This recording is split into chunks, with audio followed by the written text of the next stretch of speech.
नमस्कार साथियों, स्वागत है आपका अपने YouTube channel YK online education में। उम्मीद है आप सब लोग स्वस्थ होंगे। दोस्तों, आजकल हमारे प्रैक्टिस सेट चल रहे हैं, जिसमें आज हम फिर से एक नया प्रैक्टिस सेट लेकर आए हैं और इसमें भी मैंने 20 प्रश्नों को यहाँ पे लिया है, जो कि आपकी परीक्षाओं की दृष्टि से बहुत ही महत्वपूर्ण है।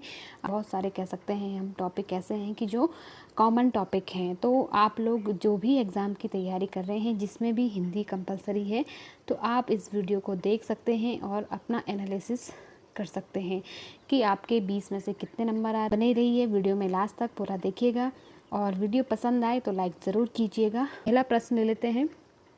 कौन से वर्णों को स्वर और व्यंजन के बीच की कड़ी कहा जाएगा? तो देखिए, 4 ऑप्शन आपके पास है: अंतस्थ व्यंजन, स्पर्श व्यंजन, ऊष्म व्यंजन और अयोगवाह। तो देखिए, मैंने आपको वर्णमाला बहुत अच्छे से पढ़ाई हुई है।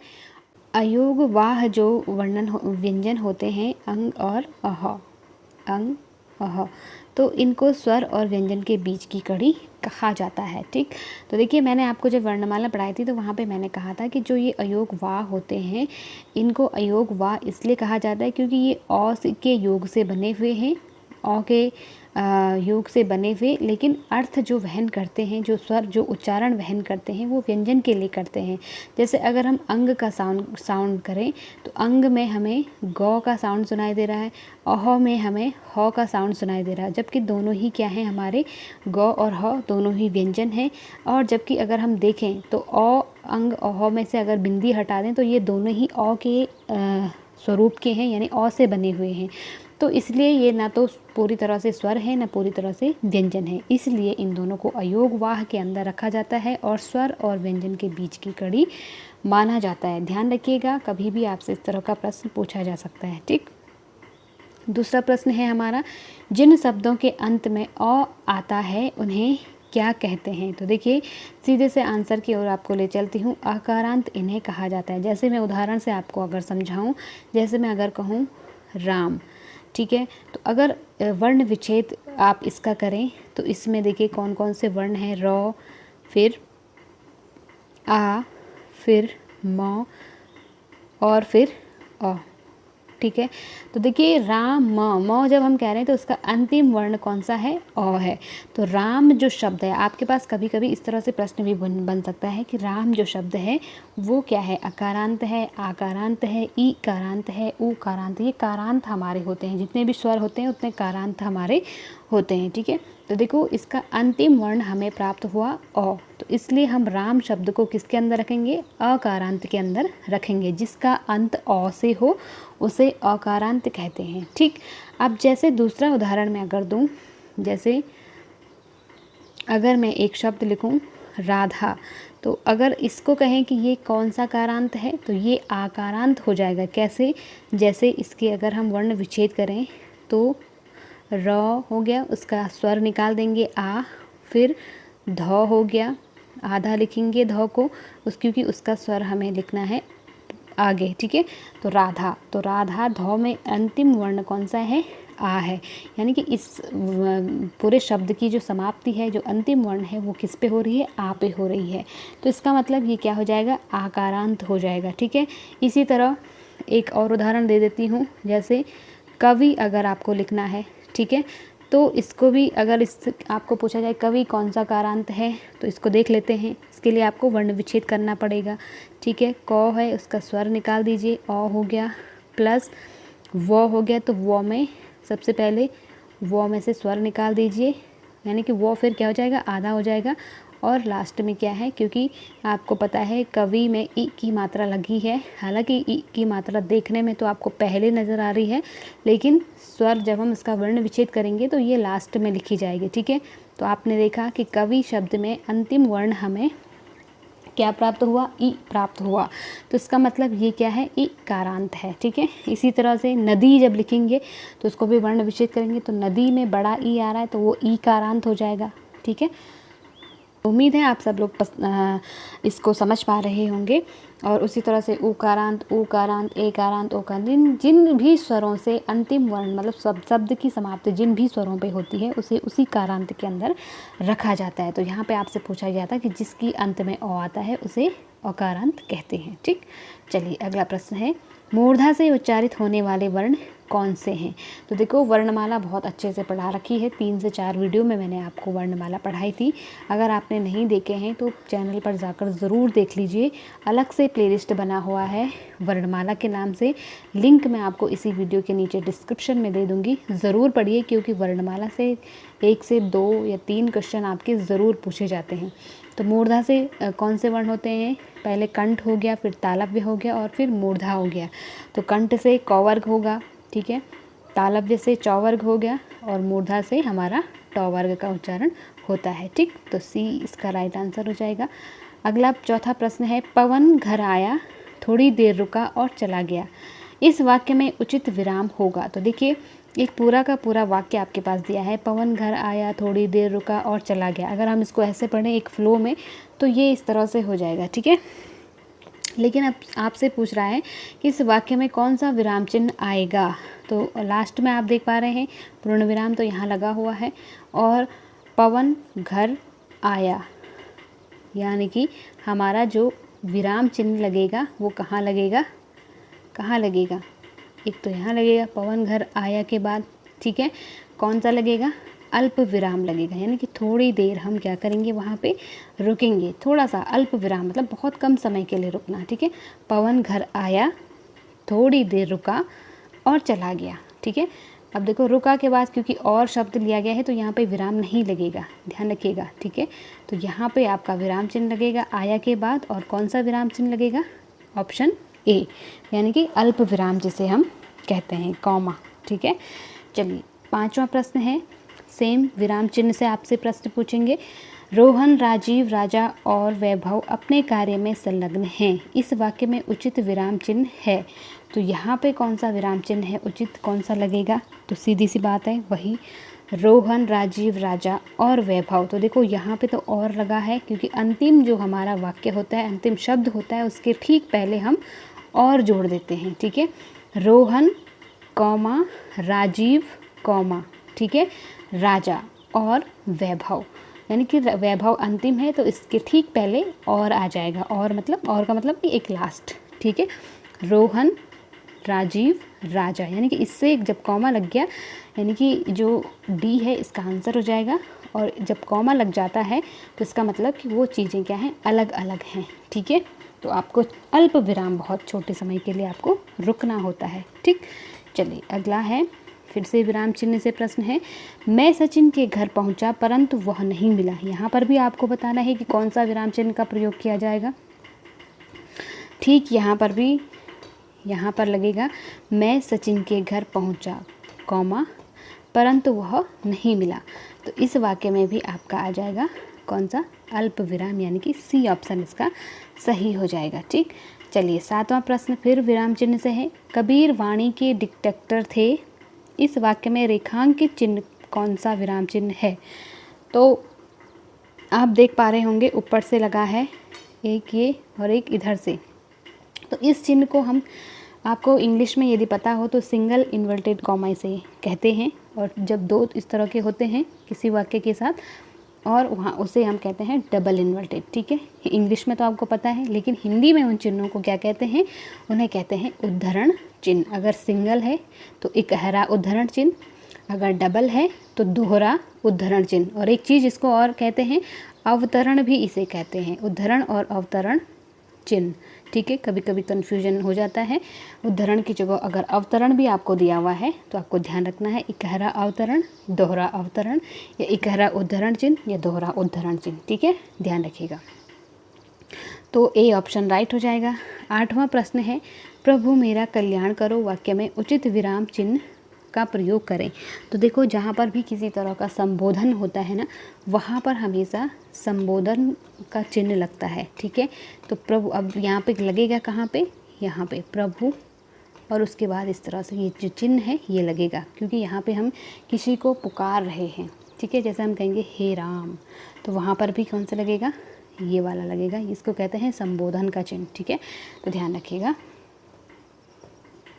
9वां प्रश्न है, दिग्विजय शब्द का संधि विच्छेद चयन कीजिए। तो बताइए दिग्विजय में कौन सा संधि, मतलब जब हम दिग्विजय की संधि करेंगे तो कौन सा सही हो जाएगा। बिल्कुल आपका आंसर सही है, दिक् धन विजय, और ये क्या है हमारा व्यंजन संधि का उदाहरण है। ठीक है, क्योंकि जब व्यंजन और व्यंजन का आपस में मेल होता है तो वहाँ पर जो हमें व्यंजन प्राप्त होता है उसे हम व्यंजन संधि कहते हैं। ठीक है, तो यहाँ पे दिक् धन विजय आप देख पा रहे हैं। ध्यान रखिएगा, एक दिग्विजय ऊपर भी लिखा हुआ है, लेकिन दिक् कैसा आएगा, हलंत के साथ आएगा, यानी आधा क आएगा। ठीक है, तो 9 में डी ऑप्शन सही हो जाएगा। 10वां प्रश्न है हमारा, उच्छ्वास शब्द का संधि विच्छेद चयन कीजिए। तो उच्छ्वास में बताइए, बिल्कुल बी ऑप्शन इसका सही हो जाएगा, उत् धन श्वास। देखिए बिल्कुल अलग लग रहा है, व्यंजन संधि का यहाँ पे उदाहरण लगा हुआ है। तौ का आधा चौ में परिवर्तन हो जाता है। ठीक है, और 100 किसमें, 6 में बदल जाता है, तो ये हो जाएगा उच्छ्वास। ठीक, चलिए आगे बढ़ते हैं। 11वां प्रश्न है हमारा, किस शब्द में उपसर्ग का प्रयोग हुआ है। तो देखो, भारतीय, सुंदर, विवाद, विकास। तो 4 ऑप्शन आपके पास हैं। 3 ऑप्शन ऐसे हैं जो उपसर्ग विधि से नहीं बने हुए हैं, लेकिन एक ही शब्द यहाँ पर है जिसमें उपसर्ग का प्रयोग हुआ है। अब ऐसे में चयन कैसे करेंगे, मैंने पिछले वीडियो में भी आपको बताया था, उपसर्ग प्रत्यय जब पढ़ाया था तब भी बताया था, और प्रैक्टिस सेट इससे पहले भी मैंने किए थे, उनमें भी उपसर्ग प्रत्यय से संबंधित प्रश्न पूछे थे, तो वहाँ पर भी मैंने बताया था कि कैसे चयन करना है। देखो, भारतीय, भारत यहाँ पे मूल शब्द है, इसमें ई प्रत्यय लगा है, तो यहाँ पे भारतीय हो गया, तो इसका मतलब ये तो कट गया, क्योंकि ये उपसर्ग विधि से बना शब्द नहीं है, ये प्रत्यय विधि से बना हुआ है। सुंदर शब्द में भी, सुंदर अपने आप में मूल शब्द है, इसमें कोई उपसर्ग कोई प्रत्यय नहीं लगा हुआ है। ठीक है, ये तो कट जाएगा। विकास शब्द में भी कोई उपसर्ग नहीं लगा हुआ है। ठीक है, अब आप सोच रहे होंगे कि काश शब्द में भी लगे, तो ये जो काश है ये अलग है, ये वाला जो काश होता है ना, जिसको पछतावे से संबंधित कहते हैं, तो ये अलग है और ये अलग है। ठीक है, तो विकास जो है यहाँ पर कोई उपवी, यहाँ पे इस काश में कोई अर्थ नहीं बच जाता है, इसलिए ये भी कट जाएगा। विवाद, देखो वाद का मतलब होता है बोलना, ठीक है, जिस पे विचार चल रहा है, जिस पे बात चल रही है, और वी का मतलब होता है क्या, बुरी बात या उल्टा जो कहते हैं। ठीक है, तो वी उपसर्ग हो जाएगा वाद, वाद मतलब बोलना, तो जो वाद है उसमें वी उपसर्ग लग जाएगा, तो वो उसका उल्टा हो जाएगा, तो यहाँ पे सी ऑप्शन इसका राइट हो जाएगा। ठीक, चलिए 12वां प्रश्न है हमारा, स्पृश्य शब्द को विलोमार्थक बनाने के लिए किस उपसर्ग का प्रयोग करेंगे। तो स्पृश्य का मतलब होता है जो छूने योग्य हो। अब आप बताइए, जो छूने योग्य हो उसका अगर हमें उल्टा करना हो, यानी कि विलोमार्थक बताना हो, तो उसे कहेंगे अ उपसर्ग जोड़ देंगे, तो ये हो जाएगा अस्पृश्य। ठीक है, तो इसका सी ऑप्शन सही हो जाएगा, 12 में सी। चलिए 13वां प्रश्न है, कौन सा उपसर्ग आचार शब्द से पूर्व लगने पर उसका अर्थ जुल्म हो जाता है। देखो कौन सा, पहले तो आपको प्रश्न ध्यान से पढ़ना है, फिर उसका आंसर देना है कि कहना क्या चाह रहा है। कौन सा उपसर्ग आचार, यानी कि आपको आचार शब्द में एक उपसर्ग लगाना है इनमें से, जिससे कि उसका अर्थ क्या हो जाए, जुल्म हो जाए। ठीक, अब उपसर्ग मैंने बताए थे क्या होते हैं, वे शब्दांश जो शब्द के प्रारंभ में लगते हैं और उसके अर्थ में एक विशेष परिवर्तन लाते हैं। तो आचार शब्द का मतलब होता है व्यवहार। ठीक है, हम कहते हैं ना आचार व्यवहार, तो आचार का मतलब होता है व्यवहार, लेकिन अगर हम उसमें कोई उपसर्ग जोड़ देते हैं तो उसका अर्थ हो जाएगा, बिल्कुल बदल जाएगा, यानी कि जुल्म हो जाएगा। तो देखो दुर, निर, अन, अति, तो देखिए 4 ऑप्शन हैं, चारों ही आपके इस आचार शब्द में लग सकते हैं, लेकिन चारों में से एक का अर्थ होता है जुल्म। ठीक है, तो देखो बी ऑप्शन इसका सही हो जाएगा, अति धन आचार हम करेंगे तो क्या हो जाएगा, अत्याचार, और अत्याचार का मतलब क्या होता है, जुल्म। ठीक है, दूर करेंगे, दूर का मतलब होता है बुरा, आचार मतलब व्यवहार मैंने बताया, तो दुराचार का मतलब क्या होता है, बुरा व्यवहार। ठीक है, निराचार, निरा का मतलब भी वही होता है, निर का मतलब बहुत ही जो लो क्वालिटी का या निम्न दर्जे का जो व्यवहार होता है, निराचार हो जाएगा, है ना। और अनाचार, अनाचार भी वही होता है। ठीक है, लेकिन जो जुल्म शब्द है वो क्या है, आचार शब्द में जब जुल्म जुड़ जाता है तो आचार शब्द में जब अति उपसर्ग जोड़ देंगे तो वो क्या हो जाएगा, अत्याचार हो जाएगा। ठीक, तो 14वां हमारा प्रश्न है अगला, किस शब्द की रचना प्रत्यय से हुई है। अब प्रत्यय से आपसे पूछ रहा है, अभियोग, व्यायाम, सुंदरता, सर्जन। तो देखो अभियोग में अभि उपसर्ग है, योग शब्द है, व्यायाम में वी उपसर्ग है, ठीक है, और सर्जन में श्री उपसर्ग है। तो इसलिए सुंदरता शब्द में मैंने पहले भी बताया था, सुंदर क्या है, मूल शब्द है और उसमें ता प्रत्यय जुड़ जाता है तो वो क्या बन जाता है, सुंदरता बन जाता है। इसका मतलब सुंदरता शब्द जो है प्रत्यय विधि से बना हुआ शब्द है। अगला 15वां हमारा प्रश्न है, निम्नलिखित में कौन सा शब्द प्रत्यय युक्त है? मालिन, कुरूप, पराजय, सजीव। तो देखो कौन सा शब्द ऐसा है जो प्रत्यय से युक्त यानी जिसमें प्रत्यय लगा हुआ है, तो कौन सा है? एक ही शब्द है, मालिन। मालिन, ठीक है। माली यहाँ पे मूल शब्द है, माली, और जब उसमें इन प्रत्यय जुड़ गया, ठीक है, तो ये बन गया इसका स्त्रीलिंग, मालिन। ध्यान रखिएगा, कई बार आपसे स्त्रीलिंग भी पूछा जाएगा। माली का स्त्रीलिंग क्या होगा? मालिन हो जाएगा। माली मूल शब्द है, उसमें इन प्रत्यय जुड़ गया तो मालिन बन गया। देखिए, और यहाँ पर इसका जो राइट आंसर है वो ए हो जाएगा। कुरूप नहीं है, कुरूप में कु उपसर्ग लगा हुआ है, सजीव में स उपसर्ग है, पराजय में पर उपसर्ग है, ठीक है। तो ये तीनों जो शब्द हैं हमारे, ये उपसर्ग विधि से बने हुए हैं, जबकि प्रत्यय इसमें एक ही है। मालिन में कौन सा प्रत्यय है? इन प्रत्यय है, ठीक। 16वां प्रश्न है हमारा, किस शब्द की रचना प्रत्यय से हुई है? फिर से वही प्रश्न है, कल्पना, जमाना, दौड़ना, सपना। तो देखिए एक ही शब्द है, दौड़ यहाँ पे मुख्य धातु है, ठीक है, और उसमें हमने ना प्रत्यय जोड़ दिया तो वो बन जाएगा हमारा दौड़ना, ठीक है।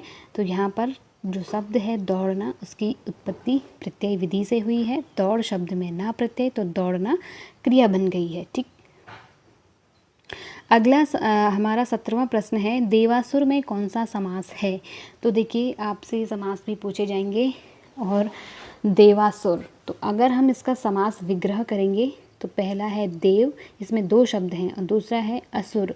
तो देव मतलब देवता, असुर मतलब राक्षस, दोनों ही क्या है, एक दूसरे के बिल्कुल विरोधी हैं। तो जहाँ पर विरोध का भाव आपको नज़र आए, सीधी सीधी बात है, द्वंद्व समास वहाँ पे होता है, चाहे वो लिंग के आधार पर विरोधाभास हो, भाव के आधार पर हो, किसी भी आधार पर हो। तो देव और असुर दोनों ही एक दूसरे के क्या हैं, विरोधी हैं। अगर हम कहें माता पिता, तो माता पिता भले ही एक दूसरे के विरोधी नहीं होते हैं, लेकिन क्या होता है, लिंग के आधार पर वो क्या है, एक दूसरे से भिन्न है, ठीक है। भाई बहन, तो कहते हैं ना दिन रात, तो इस तरह से जहाँ पर किसी न किसी आधार पर दोनों एक दूसरे से विपरीत होते हैं, वहाँ पे हम द्वंद्व समास का प्रयोग करते हैं, या द्वंद्व समास वहाँ पे होता है, ठीक, ध्यान रखिएगा। 18वां प्रश्न है हमारा आज का, बैलगाड़ी में कौन सा समास है? तो बताइए, बैलगाड़ी में बैलों की गाड़ी या बैलों के लिए गाड़ी, तो तत्पुरुष समास यहाँ पे हो जाएगा, ठीक। बैलों की गाड़ी यहाँ पे हो जाएगा। 19वां हमारा समास से संबंधित अगला प्रश्न है, विद्या धर्म में कौन सा समास है? तो विद्या धर्म, विद्या रूपी धर्म, यानी कि धर्म कैसा है, विद्या रूपी है। तो यहाँ पे विशेषण और विशेष्य, उपमान और उपमेय का संबंध है, तो सीधी सी बात है, यहाँ पे कर्मधारय समास हो जाएगा, ठीक। चलिए आगे बढ़ते हैं। नंबर लास्ट प्रश्न है इस सेशन का, संधि और समास में क्या समानता है? देखो, संधि और समास में हम क्या करते हैं, संधि में हम वर्णों को जोड़ते हैं और नया शब्द या नया वर्ण क्या होता है, विकार वहाँ पे यानी परिवर्तन होता है, ठीक है। समास में हम सामासिक पद लेते हैं, ठीक, और उसमें सामासिक पदों का लोप हो जाता है। तो देखते हैं यहाँ पे कौन सी एक विशेषता है या कौन सी एक समानता है दोनों में, उसको हम जान लेते हैं। दोनों में ही शब्द विकार होता है, जी नहीं, ज़रूरी नहीं है, क्योंकि संधि में तो होता ही है, डेफिनेट सी बात है, संधि में विकार होता है, लेकिन समास में हो ऐसा ज़रूरी नहीं है। संधि और समास दोनों में ध्वनियाँ मिलती हैं, ऐसा भी नहीं है। संधि में तो मिलती हैं, समास में ध्वनियाँ नहीं मिलती हैं, शब्दों का वहाँ पे सामासिक पदों का विच्छेद किया जाता है, व्यास किया जाता है, ठीक है। संधि और समास दोनों में ही ध्वनि विकार अनिवार्य है? बिल्कुल नहीं, संधि में ध्वनि विकार अनिवार्य है, समास में अनिवार्य नहीं है। तो एक ही यहाँ पे ऑप्शन है, दोनों ही शब्दों को संक्षिप्त करते हैं, दोनों ही का ही काम क्या है, शब्दों को संक्षिप्त करना। जो सामासिक पद होते हैं अलग अलग पदों में, उनको एक शब्द एक रूप में मतलब लिखा जाता है, ठीक है। और संधि में भी क्या होता है, जो अलग अलग हमारे पद होते हैं उनको एक साथ जोड़ा जाता है। तो इसका मतलब दोनों में एक समानता है, क्या है, दोनों में ही शब्दों को संक्षिप्त किया जाता है, यानी छोटा किया जाता है, एक रूप किया जाता है, ठीक। तो ये थे हमारे 20 प्रश्न। उम्मीद है आप लोगों को ज़रूर हेल्पफुल लगे होंगे। ऐसा ही आपका पेपर बनेगा, आपसे इसी तरह के प्रश्न पूछे जाएंगे। तो आप लोगों के कितने 20 में से कितने सही हुए आप मुझे कमेंट करके ज़रूर लिखिए। और इस सेशन से संबंधित आपका कोई भी डाउट हो तो वो भी आप मुझे ज़रूर लिख सकते हैं। मिलते हैं अगले सेशन में अगले वीडियो के साथ। तब तक के लिए आप लोग पढ़ते रहिए। वीडियो पसंद आए तो एक लाइक ज़रूर कीजिए, अपने दोस्तों के साथ शेयर करना बिल्कुल भी ना भूलिए। मिलते हैं अगले वीडियो में, तब तक के लिए नमस्कार।